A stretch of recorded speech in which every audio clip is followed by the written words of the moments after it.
بسم الله الرحمن الرحيم.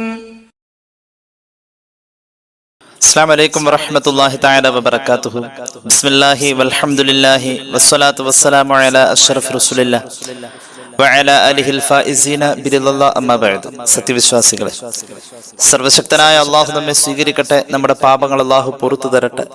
രോഗങ്ങൾ അള്ളാഹു ശിഫയാക്കട്ടെ. നമ്മിൽ നിന്നും മൺമറഞ്ഞവരുടെ ഖബറിടം അള്ളാഹു സ്വർഗത്തിന്റെ അനുഗ്രഹങ്ങൾ കൊണ്ട് നിറയ്ക്കട്ടെ. നമ്മുടെയും കുടുംബത്തിന്റെയും ശിഷ്ട ആയുസ് അള്ളാഹു പൊരുത്തപ്പെട്ട വഴിയിൽ ഇസ്സത്തോടെ സന്തോഷത്തോടെ ജീവിച്ച് ഈമാൻ സലാമത്തായി മരിക്കാൻ അള്ളാഹു ഭാഗ്യം നൽകട്ടെ. നമ്മുടെ ഇടയിൽ സാധാരണക്കാരുടെ ജീവിതത്തിൽ വലിയ ഗൗരവം കൊടുക്കാത്ത ഒരു വിഷയത്തെ കുറിച്ചാണ് ഇൻഷാ അല്ലാഹ് ഇന്ന് നമ്മൾ സംസാരിക്കുന്നത്. പ്രത്യേകിച്ച് ഈ പറയാൻ പോകുന്ന കാര്യത്തിൽ നമ്മുടെ സ്ത്രീ സമൂഹത്തിൽ ധാരാളം തെറ്റിദ്ധാരണകളും അല്ലെങ്കിൽ അവർക്ക് കൃത്യമായ അതേക്കുറിച്ചുള്ള ബോധവൽക്കരണം ലഭിക്കാത്ത അവസ്ഥയും പിന്നെ നമ്മുടെ നാട്ടിലെ ചില പതിവ് രീതികളും ഒക്കെ ചേർത്ത് വെക്കുമ്പോൾ സ്വാഭാവികമായും നമ്മൾ നരകത്തെ ചോദിച്ചു വാങ്ങുന്ന ഒരു അവസ്ഥയിലേക്കാണ് പോകുന്നത്. അള്ളാഹുവിന്റെ ശാപം, ഹബീബിന്റെ ശാപം, അതുപോലെ തന്നെ പരിശുദ്ധമായ മതത്തിൽ നിന്നും പുറത്തു പോകാനുള്ള കാരണങ്ങൾ അറിഞ്ഞും അറിയാതെയും നമ്മുടെ കുടുംബങ്ങളിലേക്ക് വന്നു ചേരുന്ന ഒരു പാപത്തെക്കുറിച്ച്, ഒരു തെറ്റിനെ കുറിച്ച്, അതേക്കുറിച്ചുള്ള ഒരു ഓർമ്മപ്പെടുത്തലാണ് ഇൻഷാ അല്ലാഹ് നമ്മൾ ഇന്ന് ചർച്ച ചെയ്യുന്നത്. അള്ളാഹു നമുക്ക് തൗഫീഖ് നൽകട്ടെ. വൈകാരിക പ്രകടനത്തിന്റെ സംസ്കാരവും പരിസരബോധവും അതുപോലെ തന്നെ ഓരോരുത്തരുടെയും വിവരവും വിദ്യാഭ്യാസവും അനുസരിച്ചുള്ള രീതികളും ഒക്കെ വൈകാരിക പ്രകടനങ്ങളിൽ നമുക്ക് സ്വാഭാവികമായും കാണാൻ കഴിയും.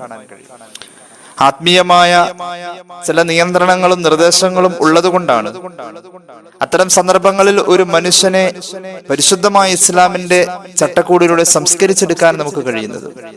ആ മുഖങ്ങൾ ഒഴിവാക്കി ഞാൻ നേരെ വിഷയത്തിലേക്ക് കടന്നു വരികയാണ്. നമ്മുടെയൊക്കെ കുടുംബങ്ങളിൽ മരണങ്ങൾ ഉണ്ടാവുമ്പോൾ, സങ്കടങ്ങൾ ഉണ്ടാവുമ്പോൾ നമ്മൾ കരയാറുണ്ട്. ഈ കരച്ചിലിന് ഒരു പക്വത ഉണ്ടാവണം എന്നതാവണം നാം ഓരോരുത്തരും ആലോചിക്കേണ്ട കാര്യം. കരച്ചിലിന് ഒരു പക്വതയുണ്ട്. കരച്ചിൽ ഹദീസിനെ അടിസ്ഥാനപ്പെടുത്തി നമ്മൾ ചിന്തിച്ചാൽ പഠിച്ചാൽ രണ്ട് വിധമുണ്ട്. ഒന്ന് നാവിന്റെ കരച്ചിലാണ്, രണ്ട് കൽബും കണ്ണും കരയുന്ന കരച്ചിലാണ്. ഇത് രണ്ടും മുത്തുനബി സല്ലല്ലാഹു അലൈഹി വസല്ലം നമുക്ക് പഠിപ്പിച്ചിട്ടുണ്ട്. നാവിന്റെ കരച്ചിലുണ്ട്, കണ്ണും കൽബും കരയുന്ന കരച്ചിലുണ്ട്. ഇതിൽ നാവിൻ്റെത് നമ്മെ നരകത്തിലേക്ക് എത്തിക്കുമെന്ന് പുണ്യ നബി സല്ലല്ലാഹു അലൈഹി വസല്ലം പഠിപ്പിക്കുന്നു. ഞാൻ ഒന്ന് രണ്ട് ഹദീസുകൾ ഇത് സംബന്ധമായിട്ട് പറയാൻ ആഗ്രഹിക്കുകയാണ്. നാവിന്റെ കരച്ചില് പക്വത ഇല്ലാത്ത കരച്ചിലാണ്. ഇമാം ബുഖാരി അവിടുത്തെ സ്വഹീഹിൽ ഉദ്ധരിക്കുന്നത് കാണാം. ഇമാം മുസ്ലിമും അവിടുത്തെ സ്വഹീഹിൽ ഉദ്ധരിക്കുന്നു റളിയല്ലാഹു അൻഹുമ. വളരെ വിശ്രുതമായ ഒരു ഹദീസ്. മഹാനായ സ്വഹാബി അബീ ബുർദത്ത് ഇബ്നു അബീ മൂസ, മഹാനായ അബൂ മൂസൽ അശ്അരി റളിയല്ലാഹു അൻഹുവിന്റെ മകനായ അബീ ബുർദ പറയുന്നു, പിതാവായ അബൂ മൂസൽ അശ്അരി റളിയല്ലാഹു അൻഹുവിന് ഒരു രോഗം വന്നു, ഒരു പ്രയാസം വന്നു, ശക്തമായ വേദന. വേദനയുടെ കാഠിന്യത കൊണ്ട് അദ്ദേഹം ബോധം കെട്ടുപോയി. അദ്ദേഹത്തിന്റെ ബോധം മറഞ്ഞു പോയ സമയത്ത് അദ്ദേഹം കിടക്കുമ്പോ തന്റെ കുടുംബത്തിൽപ്പെട്ട പ്രിയപ്പെട്ട ഒരു പെണ്ണിന്റെ മടിയിലാണ് കിടക്കുന്നത്. അത് ഭാര്യയാവാം, ഉമ്മയാവാം, ആരുമാവാം. ആ പെണ്ണിന്റെ മടിയിൽ കിടക്കുമ്പോൾ ബോധം ഇങ്ങനെ മറിഞ്ഞു പോകുന്നു, കണ്ണുകൾ ഇങ്ങനെ അടഞ്ഞു പോകുന്നു. ഈ അവസ്ഥ കണ്ടപ്പോ ആ പെണ്ണ് വിചാരിച്ചു മഹാനവറുകൾ മരിച്ചു പോവാണ്. മഹാനവറുകൾക്ക് ബോധം മറഞ്ഞു പോകുമ്പോഴും ചെറുതായ ഒരു പരിസര ഓർമ്മയുണ്ട്. മഹാനവറുകൾ ആ പെണ്ണിനെ പ്രതിരോധിച്ച് നിർത്താൻ ശ്രമിക്കുന്നുണ്ട്. പക്ഷെ കയ്യും കാലോ ഉയർത്തിയിട്ട് അതിനെ തടയാൻ വാക്കുകൾ പറഞ്ഞിട്ടോ കഴിയാതെ പോകുന്നൊരവസ്ഥ. മഹാനായ അബൂ മൂസൽ അശ്അരി റളിയല്ലാഹു അൻഹു ഫലമ്മ അഫാഖ, ബോധം തെളിഞ്ഞു വന്നപ്പോൾ ഖാല, മഹാനവറുകൾ ആരുടെ മടിയിലാണോ തലവെച്ച് കിടന്നത് ആ പെണ്ണിനോട് പറയാണ്, കുടുംബത്തിൽപ്പെട്ട ആ സ്ത്രീയോട് പറയാണ്, അന ബരീഉം മിമ്മൻ ബരിഅ മിൻഹു റസൂലുള്ളാഹി സ്വല്ലല്ലാഹു അലൈഹി വസല്ലം, പെണ്ണെ, അള്ളാഹുവിന്റെ ഹബീബ് ഒഴിവാണ് എന്ന് പറഞ്ഞിട്ടുള്ള വിഭാഗത്തിൽ നിന്നും ഞാനും ഒഴിവാണിട്ടോ. നീ ആ വിഭാഗത്തിൽപ്പെട്ടവളാണ് പെണ്ണേ. റസൂലുള്ളാഹി ഒഴിവാണ് എന്ന് പറഞ്ഞ ഒരു വിഭാഗമുണ്ട്, ആ വിഭാഗത്തിൽ നീ പെട്ടിരിക്കുന്നു. അതുകൊണ്ട് റസൂലുള്ളാഹി ഒഴിവായ വിഭാഗത്തിൽ നിന്നും ഞാനും ഒഴിവാണ്, നിന്നിൽ നിന്നും ഞാനും ഒഴിവാവാണ് എന്ന് പറഞ്ഞ മഹാനവറുകൾ ആ പെണ്ണിനെ ശകാരിച്ചു എന്നാണ്. ഇവിടെ നമ്മൾ ചർച്ച ചെയ്യേണ്ട ഒരു കാര്യമുണ്ട്. റസൂലുള്ളാഹി സ്വല്ലല്ലാഹു അലൈഹി വസല്ലം ഒഴിവാണ് എന്ന് പറഞ്ഞാൽ അതിനർത്ഥം റിസാലത്തിന്റെ ഒഴിവാകലാണ്. നബി സല്ലല്ലാഹു അലൈഹി വസല്ലം ഒഴിവായി എന്നാൽ അതിനർത്ഥം റിസാലത്തിന്റെ ഒഴിവാകലാണ്. റിസാലത്തിൽ ഒരാൾ നബിയെ അംഗീകരിക്കുമ്പോഴാണ് ഒരാൾ മുസ്ലിം ആവുക. ലാ ഇലാഹ ഇല്ലല്ലാഹ് മുഹമ്മദുർ റസൂലുള്ളാഹി സ്വല്ലല്ലാഹു അലൈഹി വസല്ലം. മതഭ്രഷ്ട് രണ്ട് രീതിയിലാണ് സംഭവിക്കുക. നമ്മൾ മതത്തിൽ നിന്നും സ്വമേധയാ പുറത്തു പോരലും മതം നമ്മെ പുറത്താക്കലും. പുറത്താക്കാന്ന് പറഞ്ഞാൽ മത നിയമങ്ങൾക്ക് വിരുദ്ധമായ മതം ചെയ്യരുതെന്ന് പറഞ്ഞാൽ അത് ചെയ്യുക വഴി നമ്മൾ മതത്തിൽ നിന്നും ഓട്ടോമാറ്റിക്കലി പുറത്തു വരുന്നു. ആ രീതിയിൽ മതഭ്രഷ്ട് പോലും സംഭവിക്കാൻ സാധ്യതയുള്ള ഒരു തെറ്റാണ് മരണ വീട്ടിലെ അലമുറയിട്ട കരച്ചിൽ. മതഭ്രഷ്ട് പോലും സംഭവിക്കാൻ സാധ്യതയുണ്ട്. അത്രത്തോളം ഗൗരവത്തിലാണ് ആ വിഷയത്തെ നമ്മെ അള്ളാഹുവിന്റെ ദീൻ പഠിപ്പിച്ചിരിക്കുന്നത്. മഹാനായ അബൂ മുസൽ അശ്അരി റളിയല്ലാഹു അൻഹു ആരുടെ മടിയിലാണ് തല വെച്ച് കിടന്നത്?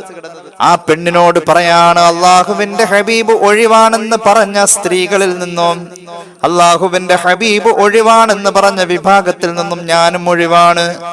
അള്ളാഹുവിന്റെ റസൂൽ ഒരിക്കൽ പറഞ്ഞിട്ടുണ്ട്, അനബരീഉം മിമ്മൻ ബരിഅ മിൻഹു റസൂലുള്ളാഹി സ്വല്ലല്ലാഹു അലൈഹി വസല്ലം ഇന്ന റസൂലുള്ളാഹി സ്വല്ലല്ലാഹു അലൈഹി വസല്ലം ബരിഅ മിനസ് സാലിഖാ വൽ ഹാലിഖാ വസ്സാഖാ. ഹബീബ് ഈ മൂന്ന് വിഭാഗം സ്ത്രീകളിൽ നിന്ന് ഒഴിവ് പറഞ്ഞിട്ടുണ്ട്. റിസാലത്തിന്റെ ഒഴിവായി പോയി. നിബിതങ്ങൾക്ക് അവരെ വേണ്ട. ഒന്നാമത്തെ വിഭാഗം മിനസ്സാലിഖാ, അലമുറയിട്ട് അവിവേകത്തോടുകൂടെ ഒച്ചയും ബഹളവും വെച്ച് മരിച്ചോടുത്ത് കരയുന്ന പെണ്ണ്, സ്വാലിഖത്ത്. രണ്ടാമത്തെ വിഭാഗം വൽ ഹാലിഖത്തി, ദുഃഖമുണ്ടായതിന്റെ പേരിൽ തലമുണ്ടനം ചെയ്ത് മുടി വടിച്ചു കളയുന്ന പെണ്ണ്. ആ പെണ്ണിൽ നിന്നും റസൂലുള്ളാഹി ഒഴിവാണ്. അത് തമിഴ്നാട്ടിലൊക്കെ ചെന്നാൽ അങ്ങനെ ചില രീതികളും സംസ്കാരങ്ങളും ചില മതങ്ങളിൽ കാണാൻ കഴിയുന്നുണ്ട്. വശാഖത്തെ, മൂന്നാമത്തെ ഒരു വിഭാഗം സ്ത്രീകളുണ്ട്. അവർക്ക് ദുഃഖം വരുമ്പോൾ മാറിടത്തെ തുണി പിച്ചി ചീന്തിക്കളയുന്ന പെണ്ണുങ്ങളുണ്ട്. അങ്ങനെയും ജാഹിലിയത്തിൽ കുറെ സ്ത്രീകളും സംസ്കാരങ്ങളും ഒക്കെ ഉണ്ടായിരുന്നു. അത് തുടർന്നു പോരുന്നുണ്ട് എങ്കിൽ അവരിൽ നിന്നും ഞാൻ ഒഴിവാ. അവന്റെ ഇസ്ലാം ഇവിടെ ആർക്കും ആവശ്യമില്ല. അതുകൊണ്ട് മരിച്ച വീട്ടിൽ കരയുന്ന അവസ്ഥയിൽ അലമുറയിട്ട് കരയുന്നുവെങ്കിൽ വിവേകത്തോടുകൂടെ ദുഃഖവും സങ്കടവും ഉണ്ടാവും. കടിച്ചമർത്ത ശബ്ദമില്ലാതെ പതുക്കെ കരയാം. അലമുറയിട്ട് കരയിലെ നമ്മുടെ സംസ്കാരമല്ല. സ്വഹീഹുൽ ബുഖാരി, സ്വഹീഹ് മുസ്ലിം ഈ ഹദീസ് ഉദ്ധരിച്ചിട്ടുണ്ട്. അല്ലാഹു തൗഫീഖ് ചെയ്യട്ടെ. ഇനി നോക്കിക്കോ, മറ്റൊരു ഹദീസ് കണ്ട ഇമാം മുസ്ലിം അവിടുത്തെ സ്വഹീഹിൽ ഉദ്ധരിക്കുന്നുണ്ട്.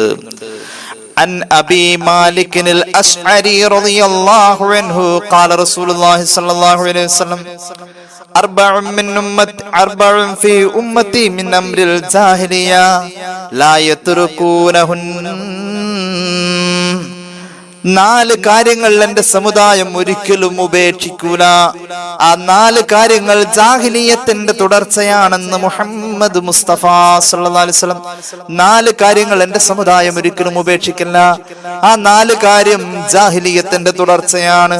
ഒന്നാമത്തേത് കേട്ടോ, അൽ ഫഖ്റു ഫിൽ ഹിസാബ്, കുടുംബ മഹിമ പറയാം. അത് ഭാര്യ വീട്ടുകാരുടെ ആയിരിക്കാം, സ്വന്തം കുടുംബത്തിന്റെ ആവാം. കുടുംബ മഹിമ പറഞ്ഞുകൊണ്ട് പൊങ്ങച്ചം കാണിക്കാം. അത് ജാഹിലിയത്തിലുള്ളതാ. ജാഹിലിയത്തിൽ എങ്ങനെയാ ഉണ്ടായിരുന്നെന്ന് ചില ഷറഹിൽ കാണാം. ഭാര്യമാരുടെ കുടുംബ വിശേഷം പറയാൻ വേണ്ടിയിട്ട് കഅബയുടെ മുന്നിൽ ജാഹിലിയത്തിലെ അറബികൾ ഒരുമിച്ച് കൂടും.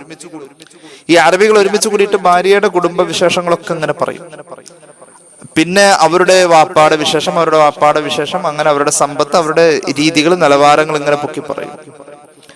ഈ പശ്ചാത്തലത്തിലാണ് അങ്ങനെ കഅബ ഷരീഫിന്റെ മുന്നിൽ വെച്ച് ഭാര്യ കുടുംബത്തിന്റെ വിശേഷങ്ങൾ പറഞ്ഞ് പൊങ്ങച്ചം കാണിച്ചു കൊണ്ടിരുന്ന ആ പശ്ചാത്തലത്തിലാണ് പരിശുദ്ധ ഖുർആനിൽ ഒരു അധ്യായം തന്നെ അവതരിച്ചത്.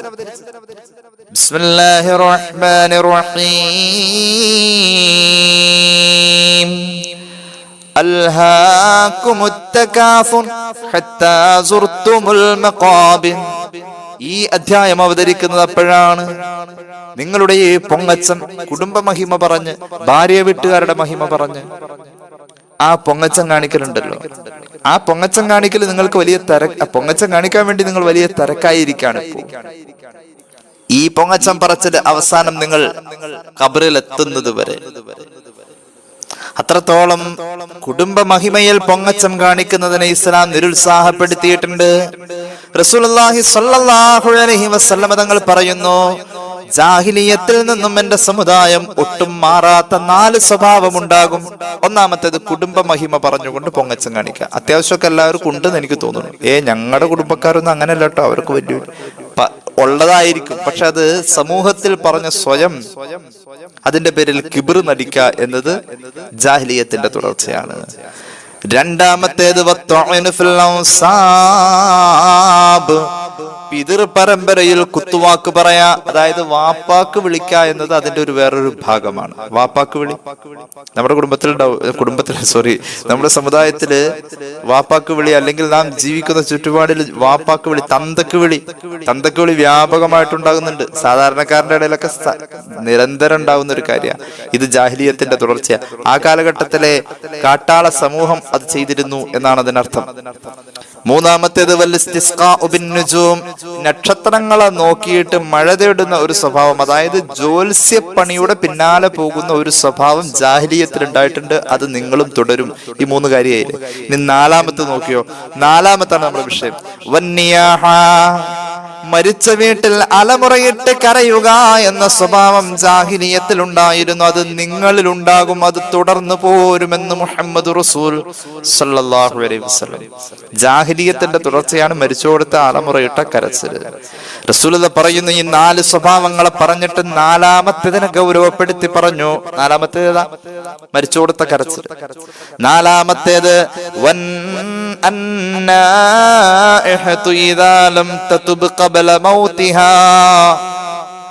മരിച്ച വീട്ടിൽ ആലമുറയിട്ട് പൊട്ടിക്കരഞ്ഞപ്പോൾ പരിസരം മറന്നു ഒച്ചയും ബഹളവും വെച്ച് കരഞ്ഞ പെണ്ണേ.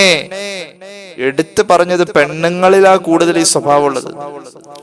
അങ്ങനെ കരഞ്ഞ പെണ്ണേ, നീ മരിക്കുന്നതിന് മുന്നേ തൗബ ചെയ്തില്ല എങ്കിൽ തുഖാമു യൗമൽ ഖിയാമ, ഖിയാമത്ത് നാളിൽ അവളെ നിർത്തും. വഅലൈഹാ സിർബാലും മിൻ ഖതിറാൻ, അവളുടെ ശരീരത്തിലൂടെ ഉരുകി ഒലിക്കുന്ന ചുട്ടുപഴുത്ത ടാറ് അല്ലാഹു ചാർത്തും. ഒരു വലിയ നീളം കുപ്പായം പോലെ പുണ്യ നബി മുഹമ്മദ് മുസ്തഫ സല്ലല്ലാഹു അലാ മുഹമ്മദ് സല്ലല്ലാഹു അലൈഹി വസല്ലം സ്വഹീഹ് മുസ്ലിം ഹദീസ് രേഖപ്പെടുത്തിയിട്ടുണ്ട്. ഏതായാലും ഈ 4 സ്വഭാവം നമ്മുടെ യൂണിറ്റി, നമ്മുടെ പരിസരം ഏറ്റെടുത്തിട്ടുണ്ട് എന്നുള്ളത് നാം ഓരോരുത്തരും ഒരു 10 മിനിറ്റ് ആലോചിച്ചു കഴിഞ്ഞാൽ അതിന്റെ ധാരാളം ഉദാഹരണങ്ങൾ കാണാൻ കഴിയും.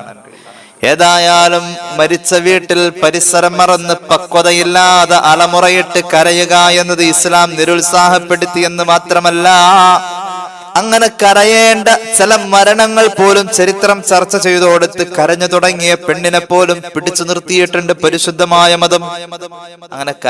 അങ്ങനെ കരയാമായിരുന്നു. അത്രയും വലിയ ദുഃഖസാന്ദ്രമായ അവസ്ഥ ഉണ്ടായിട്ട് പോലും സ്വഹാബി വനിതകൾക്ക് കർശനമായ നിർദ്ദേശം കൊടുത്തിട്ടുണ്ട് പരിശുദ്ധ മതം. ഞാനൊരു സംഭവം പറയാം. അള്ളാഹുവിന്റെ ഹബീബ് സല്ലല്ലാഹു അലൈഹി വസല്ലം തങ്ങളുടെ പ്രിയ സ്വഹാബിയാണ് ജഅഫർ ഇബ്നു അബി ത്വാലിബ് റളിയല്ലാഹു അൻഹു. അലി റളിയല്ലാഹു അൻഹുവിന്റെ സഹോദരൻ. കുടുംബമാണ്. മുത്തുനബി സല്ലല്ലാഹു അലൈഹി വസല്ലം തങ്ങൾക്ക് വലിയ ഇഷ്ടമുള്ള സഹാബിയായിരുന്നു.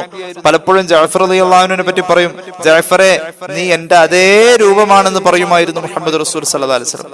അവിടുത്തെ അതേ രൂപം, ഞാൻ എങ്ങനെയോ അങ്ങനെ തന്നെയാ നീ എങ്ങനെയോ അങ്ങനെ തന്നെയാ ഞാൻ. അത്രത്തോളം രൂപസാദൃശ്യം കൊണ്ട് നീ എന്നെ പോലെയാണ് ജഅഫറെ. അൻത ശിബ്ഹി, നീ എന്റെ അതേ മോഡല് തന്നെയാണെന്ന് റസൂൽ ഇഷ്ടത്തോടു കൂടെ എപ്പോഴും പറയുന്ന മഹാനായ ജഅഫർ റളിയല്ലാഹു അൻഹു 41-ാമത്തെ വയസ്സിൽ 90 വെട്ടേറ്റുകൊണ്ട് ഷഹീദാകുന്ന ഒരു സംഭവമുണ്ട്. 10-27 വയസ്സുള്ള പെണ്ണാണ് അസ്മാ റളിയല്ലാഹു അൻഹ, ജഅഫറിന്റെ ഭാര്യ. കൊച്ചു മക്കള് വീടുകളിലുണ്ട്.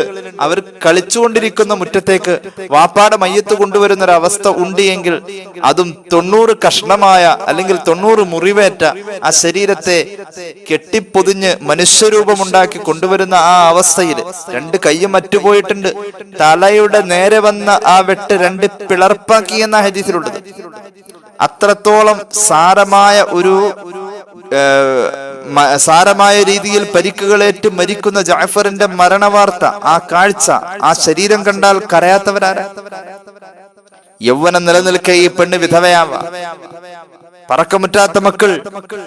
ഈ അവസ്ഥയിൽ ആരാ കരയാതിരിക്കുക? ജഅഫർ നാട്ടിലെല്ലാവർക്കും സുപരിചിതനാണ്. എല്ലാവർക്കും വളരെ സന്തോഷം നൽകുന്ന ചെറുപ്പക്കാരനാണ്. സംഭവം കേട്ടോ. ഇസ്തസ്ഹദ ജഅഫർ റളിയല്ലാഹു അൻഹു ഫിൽ മുഅ്തത്തിന്റെ രണാങ്കണത്തിലാണ് സംഭവം നടക്കുന്നത്.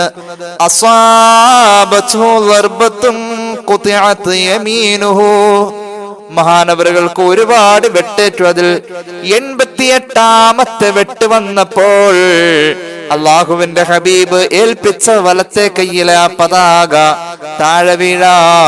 88ാമത്തെ വെട്ട് വന്നത് ജഅഫർ ഇബ്നു അബീ ത്വാലിബിന്റെ തോളം കയ്യിന്റെ നേരെയാ ഈ ഭാഗത്തേക്ക് വെട്ടേറ്റു. വലത്തെ കൈ അങ്ങോട്ട് അറ്റു വീണു. 89ാമത്തെ വെട്ട് വരുന്നതിന് മുന്നേ ജഅഫർ ഇബ്നു അബീ ത്വാലിബിന്റെ ശരീരത്തിൽ ഇപ്പോൾ ഒരു കൈയില്ല, പൂർണ്ണമായുമില്ല. 89ാമത്തെ വെട്ട് വരുന്നതിന് മുന്നേ റസൂലുള്ളാഹി കൊടുത്ത ആ പതാക താഴെ വീഴാതെ ഇടത്തെ കൈകൊണ്ട് മഹാൻ എടുത്തു. അപ്പോഴേക്കും സുബ്ഹാന റബ്ബി, ഈ 89ാമത്തെ വെട്ട് വരുന്നു. ഫഖുതിഅത ബിളർബത്തിൻ ഉഖറാ, 89ാമത്തെ വെട്ട് വന്നപ്പോ ഇടത്തെ കൈയും തോള് വിട്ട് അറ്റുപോയി. അല്ലാഹുവേ, അല്ലാഹു ഇവിടുത്തെ ദറജ ഏറ്റി കൊടുക്കട്ടെ. 90ാമത്തെ വെട്ട് വരാണ്. അതിനു മുന്നേ താഴെ വീണ പതാക എടുക്കാൻ ജഅഫർ റളിയല്ലാഹു അൻഹു കിടന്ന് പരിശ്രമിക്കാണ്, കടിച്ചു പിടിക്കാണ്, നെഞ്ചിനോട് ചേർത്ത് പിടിക്കുന്നു. അവിടുത്തെ 2 കൈയിന്റെ തോള് കൊണ്ടും നെഞ്ചുകൊണ്ട് ഇങ്ങനെ ചേർത്ത് ഇങ്ങനെ തേകി തള്ളി കൊണ്ടുവന്ന് ചുണ്ടിനോട് ചേർത്ത് പിടിച്ച് കടിച്ചു പിടിക്കാ. റസൂലുള്ളാഹി സ്വല്ലല്ലാഹു അലൈഹി വസല്ലം ഈ പതാക മണ്ണിൽ വീഴാൻ പാടില്ല. 89ാമത്തെ വെട്ടിൽ ശരീരത്തിന്റെ രൂപം മറ്റുപോയതിൽ അലറിക്കരയുന്നില്ല ജഅഫർ റളിയല്ലാഹു അൻഹു. അലറിക്കരഞ്ഞ ഈ പതാക കടിച്ചു പിടിക്കാൻ ആ ചുണ്ടൊന്ന് കൂട്ടിപ്പിടിക്കണ്ടേ? പതാക കടിച്ചു പിടിച്ചപ്പോൾ 90ാമത്തെ വെട്ട് വരികയാ. ശക്തമായ 3ാമത്തെ വെട്ട്, അതായത് മൊത്തത്തിൽ 90ാമത്തെ വെട്ട് വന്നപ്പോൾ ജഅഫർ റളിയല്ലാഹു അൻഹു 2 പിളർപ്പായി. ഫസ്തു ഷഹീദ, മഹാൻ ഷഹീദായി. വലഹു 41 സന, 41 വയസ്സായി ഇപ്പൊ മരിക്കുമ്പോൾ ഉള്ളത്.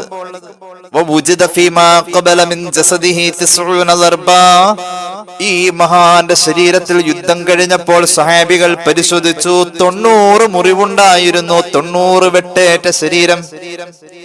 മുഅ്തത്തിന്റെ രണഭൂമിയിൽ ഷഹീദായപ്പോൾ അള്ളാഹുവിന്റെ ഹബീബ് സല്ലല്ലാഹു അലൈഹി വസല്ലം ഈ ജഅഫറിനെ കുറിച്ച് പറഞ്ഞ ഒരു വർത്താനം ഇതിന്റെ കൂടെ പറയണം. ലഖദ് റഅയ്തു ജഅഫറൻ ഫിൽ ജന്നതി ലഹു ജിനാഹാനി മുളറജാനി ബിദ്ദിമാ. എന്റെ ജഅഫറിന് ഞാൻ സ്വർഗത്തിൽ കണ്ടു. എന്റെ ജഅഫർ സ്വർഗത്തിൽ രക്തത്തിന്റെ നിറം പൂശിയ 2 ചിറകോടുകൂടെ എന്റെ ജഅഫർ സ്വർഗത്തിൽ പറക്കുന്നതാ ഞാൻ കണ്ടത്. നബിയുനാ റസൂലുള്ളാഹി സ്വല്ലല്ലാഹു അലൈഹി മുഹമ്മദ് സ്വല്ലല്ലാഹു അലൈഹി വസല്ലം. ഞാൻ എന്തിനാ ഇത് പറഞ്ഞത്? ഇത്രയും വലിയ മഹാൻ സ്വർഗത്തിൽ രക്തത്തിന്റെ നിറമുള്ള ചിറക് കൊണ്ട് പറന്നു നടക്കുന്ന ജഅഫറിനെ ഞാൻ കണ്ടു എന്ന് മുഹമ്മദ് റസൂൽ സ്വല്ലല്ലാഹു അലൈഹി വസല്ലം. ഇത്രയും വലിയ മഹാൻ, അദ്ദേഹം ദീനിന് വേണ്ടി കൊടുത്തത് 90 വെട്ടേറ്റ ശരീരം, 41 വയസ്സ്, യൗവനം അള്ളാന്റെ മുന്നിൽ അനുകൂലമായി സാക്ഷി പറയുന്ന അവസ്ഥ. ദീനിന് വേണ്ടി ഇങ്ങനെ വഫാത്തായ മഹാന്റെ ഭാര്യ സ്വാഭാവികമായും കരഞ്ഞു പോകും. നിബിതങ്ങൾക്ക് ഒരുപാട് സങ്കടമുണ്ടായ മരണമാണിത്. അള്ളാഹുവിന്റെ ഹബീബ് സല്ലല്ലാഹു അലൈഹി വസല്ലമ തങ്ങൾക്ക് ഒരുപാട് സങ്കടമുണ്ടായ മരണമാണ്. لما جاء النبي صلى الله عليه وسلم قتل زيد بن حارثة وجعفر وعبد الله بن رواحة. മുഅ്തത്തിന്റെ രണഭൂമിയിൽ ഓരോരുത്തരും പിടഞ്ഞു വീണ് മരിക്കുന്ന വാർത്ത പറയാൻ സ്വഹാബി വരുമ്പോൾ, ഓരോരുത്തരുടെയും മരണവാർത്ത കേൾക്കുമ്പോൾ സെയ്ദ് ബിൻ ഹാരിസ മരിച്ചത് കേട്ടപ്പോ, ജഅഫർ ബിൻ അബീ ത്വാലിബ് മരിച്ചത് കേട്ടപ്പോ, അബ്ദുല്ലാഹി ഇബ്നു റവാഹ മരിച്ചത് കേട്ടപ്പോ റളിയല്ലാഹു അൻഹും ആയിഷ റളിയല്ലാഹു അൻഹ പറയാ, ഹബീബായ നബി ജലസ യുറഫു ഫീഹിൽ ഹുസ്നു, അല്ലാഹുവിന്റെ റസൂൽ മരണം കെട്ടി ഇരുന്നു പോയി. ഒറ്റ ഇരിപ്പാങ്ങോട്ട് ഇരുന്നു പോയി. ഇരുന്നു പോകുന്ന ഇരുത്തിക്കളഞ്ഞ വാർത്തയായിരുന്നു. ആ ദുഃഖം സഹിക്കാൻ വയ്യാതെ ഇരുന്നു പോയി മുഹമ്മദ് റസൂൽ സ്വല്ലല്ലാഹു അലൈഹി വസല്ലം. അവിടുത്തെ അത്ര കണ്ട് വിഷമിപ്പിക്കും വിധം ആ മനസ്സിനോട് മറക്കാൻ കഴിയാത്ത ഓർമ്മകൾ സമ്മാനിച്ച മഹാനായ ജഅഫർ റളിയല്ലാഹു അൻഹു, മഹാനായ അബ്ദുല്ലാഹ് ഇബ്നു റവാഹ റളിയല്ലാഹു അൻഹു, മഹാനായ സെയ്ദ് ഇബ്നു ഹാരിസ റളിയല്ലാഹു അൻഹും ഇവരുടെ മരണം കേട്ട് റസൂലുള്ളാഹി ഇരുന്നു പോയി. വ അന അൻദുറു മിൻ സായിരിൽ ബാബി, ഐഷ ബീവി പറയാ, ഞാൻ വാതിലിന്റെ വിടവിലൂടെ ഇത് കണ്ടുകൊണ്ടിരിക്കാം. എല്ലാവരുടെയും മരണ വാർത്ത കേട്ട് റസൂലുള്ളാഹി ഇരുന്ന് പോവാ. അങ്ങനെ ഉണ്ടല്ലോ, ദുഃഖം ഒരുപാട് ഇരുന്ന് പോകും. അള്ളാഹു കാക്കട്ടെ. ഐഷ ബീവി പറയാം, ഞാൻ ഇങ്ങനെ നോക്കിക്കൊണ്ടിരിക്കാം. പെട്ടെന്നതാ ഹബീബിന്റെ അടുത്തേക്ക്, ഈ ഹദീസ് എവിടെ ഉണ്ടെന്നറിയോ? ഇമാം ബുഖാരി അവിടുത്തെ സ്വഹീഹിൽ ഉദ്ധരിച്ചിട്ടുണ്ട്, ഇമാം മുസ്ലിം അവിടുത്തെ സ്വഹീഹിൽ ഉദ്ധരിച്ചിട്ടുണ്ട്. എന്തെങ്കിലും കഥ പറയാനല്ല, ഇസ്ലാമിക പ്രമാണത്തിൽ എത്ര കണ്ട് ഗൗരവത്തോടു കൂടെ ചർച്ച ചെയ്ത വിഷയമാണത്. ഇനിയാണ് നമ്മുടെ വിഷയം പറയുന്നത്. റസൂലുള്ളാഹി സ്വല്ലല്ലാഹു അലൈഹി വസല്ലം തങ്ങൾ പോലും ഇരുന്നു പോകുന്നു. ലോകത്തെ ഇത്രയും പക്വതയുള്ള ഒരു സൃഷ്ടി വേറെ ഇല്ലല്ലോ. എല്ലാം കണ്ടും കേട്ടും എല്ലാം അറിഞ്ഞും അറിയിക്കേണ്ടതും ഒക്കെ ചെയ്ത മുഹമ്മദ് റസൂൽ സ്വല്ലല്ലാഹു അലൈഹി വസല്ലം, ഇത്രയും പക്വതയുള്ള ഒരു വേറൊരു അടിമ അല്ലാഹ്ക്കില്ല. എല്ലാവരും അതിന്റെ താഴെയല്ലേ. ആ മഹാനായ മനുഷ്യൻ പോലും സ്വല്ലല്ലാഹു അലൈഹി മുഹമ്മദ് സ്വല്ലല്ലാഹു അലൈഹി വസല്ലം ഇരുന്നു പോയ മരണവാർത്ത. 41-ാമത്തെ വയസ്സിൽ ജഅഫർ വഫാത്തായി റളിയല്ലാഹു അൻഹു. അതോടൊപ്പം ആ ശരീരത്തിൽ സംഭവിച്ച മുറിവുകളും അതിന്റെ ആഴങ്ങളും മറ്റും ഒക്കെ, അങ്ങനെ ആ കയ്യൊക്കെ എടുത്ത് വെച്ചിട്ട് മനുഷ്യക്കോലം ഉണ്ടാക്കുക എന്നതിനെ കുറിച്ചൊക്കെ ആലോചിക്കുമ്പോൾ ആരും തകർന്നു പോകുന്ന മരണവാർത്ത. റസൂലുള്ളാഹി പോലും ഇരുന്നു പോയി സ്വല്ലല്ലാഹു അലൈഹി വസല്ലം. സ്വഹാബികൾ മുഴുവനും ശോകമുഖമായ അവസ്ഥയിലൂടെ നടക്കുമ്പോൾ, സഞ്ചരിക്കുമ്പോൾ പെട്ടെന്നൊരു മനുഷ്യൻ ഹബീബിന്റെ സദസ്സിലേക്ക് കടന്നു വന്നു. ഫാതാഹു റജുലുൻ, ഒരു സഹാബി വന്നിട്ട് റസൂലുള്ളാഹി സ്വല്ലല്ലാഹു അലൈഹി വസല്ലമ തങ്ങളുടെ ചെവിയിൽ ആ സ്വഹാബി പറയാ, ഇന്ന നിസാ ജഅഫർ, നബിയേ ജഅഫറിന്റെ ഭാര്യ വദക്കറ ബുക്കാഅഹുന്ന, ജഅഫറിന്റെ ഭാര്യ അസ്മ കരയാണ് നബിയെ. ഒച്ചല കരയുന്നത്, നല്ല ശബ്ദോട്ട കരയുന്നത്. റസൂലുള്ളാഹി അമറഹു അൻ യൻഹാഹുന്ന, ആ പെണ്ണിനോട് അങ്ങനെ ഉറക്ക കരയല്ലേ എന്ന് പോയി പറയേ മുഹമ്മദ് റസൂൽ സ്വല്ലല്ലാഹു അലൈഹി വസല്ലം. മഹാനായ ജഅഫർ ഇബ്നു അബീ ത്വാലിബ് റളിയല്ലാഹു അൻഹുവിന്റെ വീട്ടിലേക്ക് സ്വഹാബി തന്നിട്ട് പറഞ്ഞു, പെണ്ണേ നീ കരയല്ലേ, നീ ഉറക്ക കരയല്ലേ, ഹബീബ് പറഞ്ഞിട്ടാ ഞാൻ വരുന്നത്. പെണ്ണ് കരച്ചിൽ നിർത്തുന്നില്ല. ചില പെണ്ണുങ്ങൾ പിന്നെ കൂടുലോ, ഇത് ആ കാറ്റഗറിയിൽപ്പെട്ട ആളൊന്നുമല്ല, ദുഃഖത്തിന്റെ ഭാരം കൊണ്ട് കരഞ്ഞു പോകുന്നതാ. മത നിയമം വരാണ്. നബി സല്ലല്ലാഹു അലൈഹി വസല്ലം തങ്ങളുടെ അടുക്കിലേക്ക് ഈ സ്വഹാബി രണ്ടാമത് മടങ്ങി വന്നിട്ട് പറഞ്ഞു, നബിയെ ലം യുത്ഇനഹു, ആ പെണ്ണ് അനുസരിക്കുന്നില്ല നബിയെ. ഹബീബായ നബി തങ്ങൾ രണ്ടാമത് വന്ന സ്വഹാബിയെ രണ്ടാമത് തിരിച്ചയച്ചു.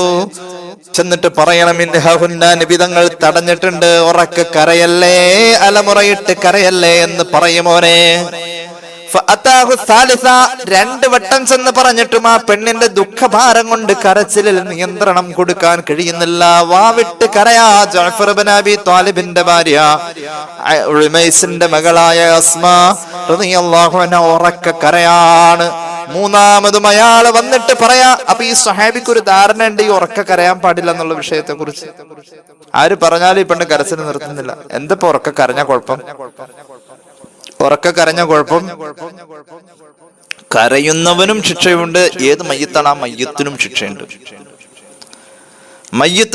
ഈ കരഞ്ഞ മയ്യത്തിന് ശിക്ഷയുണ്ട്. അതെങ്ങനെ ശിക്ഷയുണ്ട്? മരിക്കുന്നതിന് മുന്നേ കരയരുത് എന്നത് പാകപ്പെടുത്തിയെടുക്കാൻ ഒരു കുടുംബത്തിന്റെ അകത്ത് പരസ്പരം ഈ ഒരു ധാരണ നേരത്തെ ഉണ്ടാക്കി വെക്കണം എന്നതാണ് ഇതിന്റെ മെസ്സേജ്. അല്ലാഹുവിന്റെ ഹബീബ് സല്ലല്ലാഹു അലൈഹി വസല്ലം തങ്ങള് മൂന്നാമതാ സ്വഹാബി വന്ന് പറഞ്ഞപ്പോൾ തിരിച്ചു പറഞ്ഞയക്കുന്നു, വല്ലാഹി ലഖദ് ഗലബനാ യാ റസൂലല്ലാഹ് ഖാല ഫഹ്സു ഫീ അഫ്വാഹിഹിന്ന തുറാബ്. മോനെ, നീ പോകുമ്പോൾ കുറച്ച് മണ്ണ് വാരിയിട്ട് പോകൂ. എന്നിട്ട് അവൾ ഇനിയും കരയാണെങ്കിൽ അവളുടെ വായിലേക്ക് ആ മണ്ണ് നിറച്ചു വെക്കോ.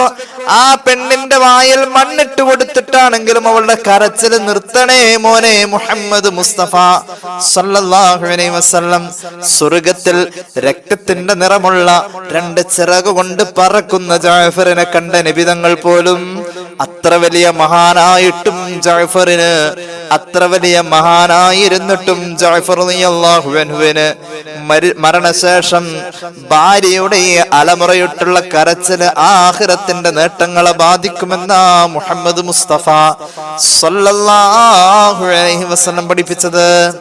എന്താ പറഞ്ഞത്? രക്തത്തിന്റെ നിറമുള്ള ചിറകുകൊണ്ട് സ്വർഗത്തിൽ പറക്കുന്ന ജഅഫർ റളിയല്ലാഹു അൻഹുവിന് പോലും ഭാര്യ ഇങ്ങനെ അലമുറയിട്ട് കരയുന്നത് കേടായി ഭവിക്കും എന്ന് പഠിപ്പിക്കാം മുഹമ്മദ് റസൂൽ സ്വല്ലല്ലാഹു അലൈഹി വസല്ലം. അത്രയും വലിയ മഹാന് പോലും ഇത് കേടായി സംഭവിക്കുന്നുവെങ്കിൽ പിന്നെ നമ്മൾ സാധാരണക്കാരുടെ കാര്യം പറയാനുണ്ടോ? ഞാൻ ഒരു ഹദീസും കൂടി പറയാം, അതിനോട് ചേർത്ത് പറയാം.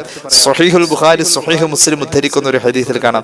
നേരത്തെ നമ്മൾ ഓതിയ ജഅഫർ റളിയല്ലാഹു അൻഹുവിന്റെ സംഭവം പറയുന്നതും ബുഖാരി മുസ്ലിം തന്നെയാണ്. ഇനിയും പറയുന്നു ബുഖാരി മുസ്ലിമിലെ മറ്റൊരു ഹദീസ്. അനിൽ മുഗീറ റളിയല്ലാഹു അൻഹു ഖാല റസൂലുള്ളാഹി സ്വല്ലല്ലാഹു അലൈഹി വസല്ലം മൻ നീഹ അലൈഹി യുഅദബു ബിമാ നീഹ അലൈഹി. ഏതെങ്കിലും ഒരു മയ്യത്ത് അയാൾ മരിച്ചുപോയതിന്റെ പേരിൽ ജീവിച്ചിരിക്കുന്നവർ കരഞ്ഞാൽ എങ്ങനെ കരയണ്ടെന്നല്ല, കരയാം. അലമുറയിട്ട് പൊട്ടിത്തെറിച്ച് അട്ടഹസിച്ച് കരയാം. അത് ഇസ്ലാം നിരോധിച്ചതാണ്. മരണവീട്ടിലെ ആ അച്ചടക്കം നമ്മൾ നിലനിർത്തിയിട്ടുണ്ട്. അങ്ങനെ പൊട്ടിത്തെറിച്ച് പൊട്ടിക്കരയുന്ന അലമുറയിട്ട് വാവിട്ട് കരയുന്ന കരച്ചില് ഏതെങ്കിലും ഒരു മയ്യത്തിന് വേണ്ടിയിട്ട് ആരെങ്കിലും കരഞ്ഞാൽ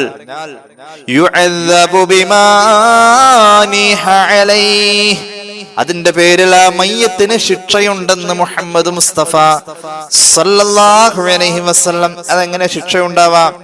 ശിക്ഷയുണ്ടാകുന്നത് ഇയാൾ ജീവിച്ചിരിക്കുമ്പോ തന്നെ, മരിച്ചു പോണ കാര്യത്തെ കുറിച്ച് എല്ലാവരും ഓർക്കലും അതേപറ്റി ഒരു ബോധമുണ്ടാവലും നിർബന്ധമാണല്ലോ. ഇയാൾ ജീവിച്ചിരുന്നപ്പോ പറഞ്ഞു കൊടുക്കണമായിരുന്നു, ഞാനെങ്ങാനും മരിച്ച ഞങ്ങളാരും ഒച്ചയിട്ട് കരയരുത്. അതൊരു മയ്യത്തിനെ സംബന്ധിച്ചിടത്തോളം ആഖിറത്തിന്റെ നേട്ടങ്ങളെ ബാധിക്കുന്ന കാര്യം എന്നൊരു ബോധവൽക്കരണം കുടുംബത്തിലുള്ളവരോട് ഈ ജീവിച്ചിരിക്കുന്ന ഞാൻ നിങ്ങൾ ഓരോരുത്തരും ചെയ്യേണ്ടതാണ്. ഇതെങ്ങനെയാ? ഇപ്പൊ നമ്മൾ ഓതിയ ബുഖാരി മുസ്ലിമിലെ ആ ഹദീസിന്റെ വ്യാഖ്യാനത്തിലൊക്കെ നമുക്ക് കാണാൻ കഴിയും. ചിലർ മരണശേഷം കരയുന്നത് ജീവിച്ചിരുന്ന സമയത്ത് ഇയാള് വസിയത്ത് ചെയ്തതോ അല്ലെങ്കിൽ ഇയാളുടെ പ്രേരണയോ ഉണ്ടായിട്ടുണ്ടാകും, അങ്ങനെ കരയുന്നതായിരിക്കുമെന്ന് ചില വ്യാഖ്യാനങ്ങൾ അങ്ങനെ പറയുന്നുണ്ട്. ഒരാൾ മരിച്ചാൽ ആ വീട്ടിൽ അലമുറയിട്ട് അട്ടഹസിച്ച് കരയാ എന്നത് ഇസ്ലാം നിരോധിച്ച കാര്യമാണ്.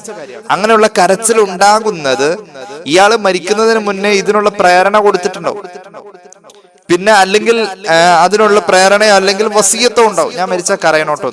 ഈ തമിഴ്നാട്ടിൽ ഞാൻ നേരത്തെ പറഞ്ഞ പോലെ തമിഴ്നാട്ടിലൊക്കെ കരയാൻ ആളുകളെ വാടകയ്ക്ക് കിട്ടും എന്ന് എന്നോട് ഒരു സുഹൃത്ത് പറഞ്ഞിട്ടുണ്ട്. മരിച്ചോടത്ത് കരയാൻ ആളുകളെ വാടകയ്ക്ക് കിട്ടും. ഞങ്ങളുടെയൊക്കെ നാട്ടില് മരിച്ചു കഴിഞ്ഞാൽ മരിച്ചോടത്ത് ഓതാൻ വേണ്ടി ദർസിലെ കുട്ടികൾ അന്വേഷിച്ച് നടക്കണ മാതിരി ചില സംസ്കാരങ്ങളിൽ മരിച്ച അവിടെ കരയാൻ വേണ്ടിയിട്ട് കുറെ ആളുകൾ അന്വേഷിച്ചുകൊണ്ട്, ആ സംസ്കാരം നമ്മുടേത് അല്ലാത്തത് കൊണ്ടാ അത് പൂർണ്ണമായും ഒഴിവാക്കണമെന്നും അത് തുടർന്നാൽ ശിക്ഷയുണ്ടെന്നും പറഞ്ഞത്.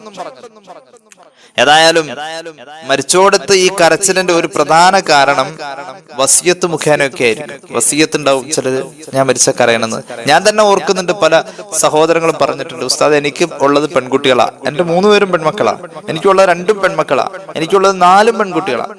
അൽഹംദുലില്ലാ, ആഖിറം കിട്ടുമെന്ന് അങ്ങോട്ട് പറയുന്നതിന് മുന്നേ തന്നെ ഈ 4 പെൺകുട്ടി 3 പെൺകുട്ടി ആണെന്ന് സന്തോഷത്തോടു കൂടെ ഇങ്ങോട്ട് പറഞ്ഞ വാപ്പ പറയും, പെൺകുട്ടികളാണ് ഉസ്താദെ നല്ലത്, കാരണം നമ്മൾ മരിച്ചാലൊന്ന് കരയാനെങ്കിലും 4 ആള് വേണ്ട.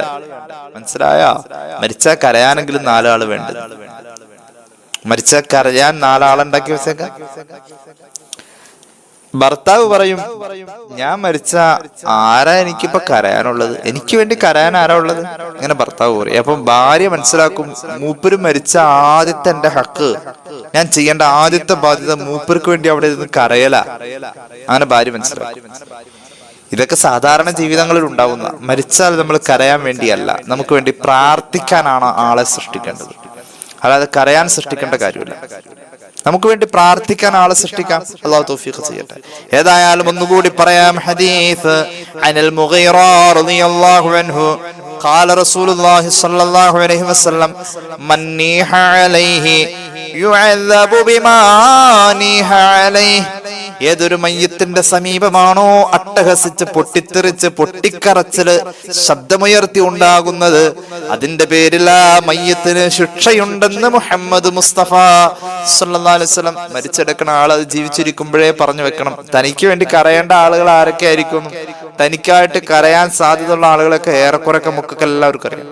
2 സെക്കൻഡ് നമ്മളൊന്ന് കണ്ണടച്ചിരുന്ന് ആലോചിച്ചാൽ നമുക്ക് വേണ്ടി നമ്മുടെ വേർപാടിൽ അലമുറയിട്ട് കരയാൻ സാധ്യതയുള്ള ആളുകൾ ആരൊക്കെയാ നമുക്ക് ഏകദേശമൊക്കെ പിടികിട്ടും. അവരോട് പറയണം, ദേ ഞാൻ മരിച്ചു കഴിഞ്ഞാൽ ഉറക്ക കരയറ്റ, എനിക്കിഷ്ടമല്ലത് പറഞ്ഞു വെക്കണം. അത് ആ മരണാനന്തരം പെട്ടെന്ന് ഓർമ്മ വരുന്നു. അപ്പൊ അത്രത്തോളം ഈ വിഷയത്തിൽ നമ്മുടെ സമൂഹത്തിൽ ഒരുപാട് തെറ്റിദ്ധാരണകളുണ്ട്. ഇനി കണ്ടോ, ഒരു ഹദീസും കൂടി പറഞ്ഞിട്ട് തൽക്കാലം ഞാൻ നിർത്താണ്. അതും ബുഖാരി മുസ്ലിമിൽ ഉണ്ട് ഈ ഹദീസ്. ഒരു പക്വത ഇത്തരം സന്ദർഭങ്ങളിൽ നമുക്ക് വേണം, ഒരു പക്വത. ക്രിസ്ത്യൻ സഹോദരങ്ങൾ, എനിക്ക് ഒരു ക്രിസ്ത്യൻ സഹോദരൻ, ഒരു സുഹൃത്തുണ്ട്. അദ്ദേഹത്തിന്റെ ജോലി തന്നെ വീഡിയോ ക്യാമറയും ഷൂട്ടിങ്ങും കാര്യങ്ങളും ഒക്കെയാണ്. അദ്ദേഹം പറയാറുണ്ട്, മരിച്ച വീട്ടിൽ അവർക്ക് അവരുടെ കുടുംബങ്ങളിൽ ക്രിസ്ത്യൻ സഹോദരങ്ങൾ മരിച്ചാൽ മരിച്ചോടത്ത് വീഡിയോ ക്യാമറ ഉണ്ട് അവിടെ. അപ്പൊ ഞാൻ ചോദിച്ചു, എന്തിനാ മരിച്ചോടത്ത് വീഡിയോ ക്യാമറ? അവിടെ ആരൊക്കെ സംബന്ധിക്കുന്നു എന്ന് വീട്ടുകാർക്ക് ആ ദുഃഖസാന്ദ്രമായ സാഹചര്യം കഴിയുമ്പോൾ ഒന്ന് ബോധ്യപ്പെടാൻ വേണ്ടിയിട്ട് അതിന്റെ CD കണ്ടാൽ മതി. ആരൊക്കെ വന്നു, അപ്പൻ മരിച്ചപ്പോ, അമ്മച്ചി മരിച്ചപ്പോ ആരൊക്കെ വന്നു, ആരൊക്കെ തങ്ങളുടെ ദുഃഖത്തിൽ പങ്കുചേർന്നു എന്ന്. അപ്പൊ ഞാൻ ചോദിച്ചു, അത്രേ മാത്രമാണോ ഉള്ളൂ ഈ വീഡിയോ എടുക്കുന്നതിൽ? അപ്പൊ അദ്ദേഹം പറഞ്ഞു, അല്ല, മറ്റു മരണാനന്തര കർമ്മങ്ങളിലോ മറ്റു വിശേഷപ്പെട്ട കാര്യങ്ങളിലോ ഈ വന്നു പോകുന്നവരെ അതിഥികളായി ക്ഷണിക്കാനും ഈ വീഡിയോ കണ്ട ഓർമ്മയിൽ നിന്ന് തന്നെ മരണാനന്തരം എല്ലാവരും കൂടി ഇരുന്നിട്ട് ഈ CD കാണുന്ന, അപ്പന്റെ മരിച്ചു കിടക്കുന്ന ശരീരമൊക്കെ കാണുന്ന, അങ്ങനെയുള്ള ഒരു സന്ദർഭത്തിൽ ഈ അലമുറയിട്ട് കരയുന്നതൊക്കെ ഷൂട്ട് ചെയ്ത് വെച്ചാൽ ചിലപ്പോ ചിലരുടെ കരച്ചിലൊക്കെ ഒരു വേറെ അർത്ഥത്തിലായിരിക്കും. അതൊന്നും ഞാൻ ഇതിന്റെ കൂടെ പറയുന്നില്ല. ഒരിക്കലും ഒരു മരണവുമായി ബന്ധപ്പെട്ട് ഇങ്ങനെ നിൽക്കുന്ന സന്ദർഭത്തില് ആ വീട്ടിൽ പെട്ടെന്ന് ആ മരിക്കാൻ കിടക്കുന്ന ആളുടെ ബന്ധു ഒരൊറ്റ കരച്ചില. കാരണം ആരോ എന്തോ പറഞ്ഞപ്പോ ഈ ആള് വിചാരിച്ചത് മരിച്ചു എന്നാ പറഞ്ഞതാ. മരണം കേട്ടിട്ട് മരിച്ചെന്ന് പറഞ്ഞതായിട്ടാ തോന്നിയത്. ആ റൂമിൽ നിന്ന് ആരോ വിളിച്ചു പറഞ്ഞെന്തോ പറഞ്ഞപ്പോ മരിച്ചു എന്നാണ് ഈ പുറത്തുനിന്ന് ആള് കേട്ടത്. ആളൊറ്റ കരച്ചില.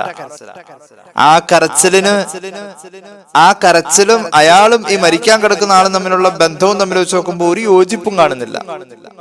ഒരു പ്രത്യേക കരച്ചിൽ. എന്നിട്ട് പിന്നീട് മരണാനന്തരം ആ കരച്ചിലിനെ കുറിച്ച് വിമർശിക്കപ്പെടും. ആ രീതിയിൽ ചില കരച്ചിലുകൾ അർത്ഥമില്ലാതെ അടവുകളായിട്ട് പോവാറുണ്ട്. അതൊന്നും ഇതിന്റെ കൂടെ ഞാൻ ചർച്ച ചെയ്യുന്നില്ല. ഒരു ഹദീസ് കൂടി പറഞ്ഞിട്ട് തൽക്കാലം ഇന്നത്തെ ക്ലാസ് ഞാൻ അവസാനിപ്പിക്കാണ്. ഇമാം ബുഖാരി മുസ്ലിം ഉദ്ധരിക്കുന്ന ഒരു ഹദീസിൽ കാണാം, അനസ് റളിയല്ലാഹു അൻഹുവിൽ നിന്നും നിവേദനം. മഹാനായ അനസ് റളിയല്ലാഹു അൻഹു പറയാണ്, മറ നബി സല്ലല്ലാഹു അലൈഹി വസല്ലം ബിംറഅത്തിൻ യബ്കി ഇൻദ ഖബർ. ഒരു ഖബറിന്റെ സമീപം നിന്ന് പൊട്ടിക്കരയുന്ന പെണ്ണ്, അട്ടഹസിച്ച് കരയുന്ന പെണ്ണിനെ നബി തങ്ങൾ ഒരിക്കൽ കണ്ടു. ഖബർ സിയാറത്ത്, മഹാന്മാരുടെ ഖബറിന് തബറുക്കിന് വേണ്ടി പോവല് സ്ത്രീകൾക്ക് സുന്നത്താണ്. സാധാരണക്കാരന്റെ ഖബറും കേട്ട് സ്ത്രീകൾ പോവല് കറാഹത്താണ്. അപ്പോ ഒരു പെണ്ണ്, കാരണം ഇതൊക്കെ തന്നെയാണ് കാരണം. രാത്രിയൊക്കെ ചില പള്ളി ഖബർസ്ഥാനിലൊക്കെ സിയാറത്തിന് പോവാറുണ്ടോ? ആ പാടെ ഖബർ സിയാറത്ത് എന്താ അതിന്റെ കാര്യം? പരിസരം മറന്നുകൊണ്ട് പൊട്ടിക്കരയും എന്നൊരു അവസ്ഥയൊക്കെ ഉണ്ടെങ്കിൽ തീരെ പോവരുത് അങ്ങനെയുള്ളത്. കാരണം ഈ പൊട്ടിക്കരച്ചിൽ ആ ഖബറിൽ കിടക്കുന്ന ആളെ ബാധിക്കാം. ഏതായാലും നബിതങ്ങൾ ഒരു പെണ്ണ് ഖബറിന്റെ സമീപം നിന്ന് അലറി വിളിച്ച് കരയുന്ന കാഴ്ച കണ്ടുകൊണ്ട് റസൂലുള്ളാഹി പോവാണ്. ആ സമയം അല്ലാഹുവിന്റെ ഹബീബ് ആ പെണ്ണിനോട് പറഞ്ഞു, ഇത്തഖില്ലാഹ വസ്ബിരി. പെണ്ണേ, നീ അങ്ങനെ കരയല്ലേ, അല്ലാഹനെ ഭയക്കണേ. പെണ്ണേ, നീ ക്ഷമിക്കണേ. പെണ്ണേ, മുഹമ്മദ് മുസ്തഫ സല്ലല്ലാഹു അലൈഹി വസല്ലം. നല്ല കാര്യമായിട്ട് സീരിയസ് ആയിട്ട് ആ പെണ്ണ് കരയുമ്പോ നബിതങ്ങൾ ഇങ്ങനെ പറഞ്ഞു, ഈ പെണ്ണിനാ പോയത് നബിയാണെന്ന് മനസ്സിലായൊന്നുമില്ല. അവള് തിരിച്ച് ഉറക്കം തന്നെ അങ്ങോട്ട് പറഞ്ഞു, ഇലൈക അന്നി, നിങ്ങൾ നിങ്ങളുടെ കാര്യം നോക്കും മനുഷ്യാന്ന് പറഞ്ഞു. മുഹമ്മദ് റസൂൽ സല്ലല്ലാഹു അലൈഹി വസല്ലം തങ്ങളാണെന്ന് തിരിച്ചറിഞ്ഞില്ല. ആ സമയത്ത് വൈകാരിക പ്രകടനത്തിൽ ഒരു വിവേകം നഷ്ടപ്പെട്ട ഒരു സന്ദർഭമാണത്. ഹബീബായ നബിതങ്ങള് മിണ്ടിയില്ല. ആ പെണ്ണ് പിന്നെയും വിളിച്ചു പറഞ്ഞു, ഫഇന്നകലം തുസബ ബിമുസീബത്തി. എനിക്ക് വന്ന ഇടങ്ങാറും വിഷമമൊന്നും നിങ്ങൾക്കില്ലല്ലോ. എന്റെ വിഷമം എനിക്കല്ലേ അറിയുള്ളൂ. നിങ്ങൾ നിങ്ങളുടെ പണിയൊക്കെ പോയിക്കോളാൻ പറഞ്ഞു. വലം തഅരിഫുഹു, കരയല്ലേ എന്ന് പറഞ്ഞ് തടയാൻ വന്ന ആള് അള്ളാന്റെ റസൂലാണെന്ന് ഈ പെണ്ണിന് അറിയില്ലായിരുന്നു. ഹബീബിന്റെ വഴിക്ക് പോയി സല്ലല്ലാഹു അലൈഹി വസല്ലം. ഫഖീല ലഹാ, കുറെ കഴിഞ്ഞപ്പോൾ ഈ പെണ്ണിനോട് ആരോ പറഞ്ഞു, ഇന്നഹുൻ നബിയ്യു സല്ലല്ലാഹു അലൈഹി വസല്ലം. പെണ്ണേ, അത് അള്ളാഹുവിന്റെ ഹബീബ മോളെയാ വന്നു പോയത്. റസൂലുള്ളാഹി പോയി ക്ഷമ ചോദിക്ക് പെണ്ണേ, നീ തർക്കുത്തരം പറഞ്ഞത് വലിയ അദബുകേടാണ്, തെറ്റാണ്. ആ പെണ്ണിന് കുറ്റബോധം തോന്നി. അവളുടെ മനസ്സ് സമാധാനത്തിലാവാൻ ഹബീബിന്റെ വാതിൽക്കൽ ഈ പെണ്ണ് വന്നു. അവിടെ വന്നിട്ട് വിളിച്ചു പറയാ, നബിയേ, അങ്ങ് അള്ളാന്റെ റസൂലായിരുന്നുവെന്ന് ഞാൻ ഖബറിൽ നിന്ന് പൊട്ടിക്കരഞ്ഞപ്പോ എന്നെ ശാസിക്കാനും ശകാരിക്കാനും അവകാശമുള്ള റസൂലുള്ളയാണ് വന്നത് എന്ന് എനിക്ക് അറിയില്ലായിരുന്നു, എനിക്ക് അങ്ങയെ മനസ്സിലായില്ല എന്ന് പറഞ്ഞപ്പോ അള്ളാന്റെ റസൂൽ ആ പെണ്ണിനോട് പറഞ്ഞു, ഇന്നമ സബ്റു ഇൻദ സ്വദമത്തിൽ ഉലാ. പെണ്ണെ, ഇപ്പോഴല്ല നീ ആ ക്ഷമയും വിവേകവും കാണിക്കേണ്ടിയിരുന്നത്, നേരത്തെ വേണം. അതിനർത്ഥം നീ ഒന്ന് പശ്ചാത്തപിക്കണം എന്ന സൂചന അതിലുണ്ട്. ഖബറാളിയുടെ സമീപത്ത് പോയിട്ട് പോലും പൊട്ടിത്തെറിച്ച് കരയാൻ സാധാരണ കരച്ചിലല്ലാട്ടെ പറഞ്ഞത്. ഇത്രയും പറഞ്ഞിട്ട് മരിച്ചോടുത്ത് കരയണ്ടെന്നല്ല പറഞ്ഞ, മരിച്ചോടുത്ത് കരയണം. റസൂലുള്ളാഹി കരഞ്ഞിട്ടുണ്ട് സ്വല്ലല്ലാഹു അലൈഹി വസല്ലം. സിദ്ദീഖ് റളിയല്ലാഹു അൻഹു കരഞ്ഞിട്ടുണ്ട്. അത് ഇൻഷാ അല്ലാഹ് അടുത്ത ക്ലാസ്സിൽ പറയാം. കരയണം, പക്ഷെ ആ കരച്ചില് നാവിട്ടടിച്ചിട്ടുള്ള വലിയ ഒച്ചയും ബഹളവും അലറിവിളിയും അട്ടഹാസവും ഒക്കെ ആയിട്ടുള്ള ഒരു അച്ചടക്കമില്ലാത്ത, ഒരു പക്വതയില്ലാത്ത കരച്ചിലാവരുത്. അത് നമ്മുടെ സംസ്കാരമല്ല. അതാണ് ഇത് സംബന്ധമായിട്ട് നാം മനസ്സിലാക്കേണ്ട കാര്യം. അള്ളാഹു നമുക്ക് തൗഫീഖ് ചെയ്യട്ടെ.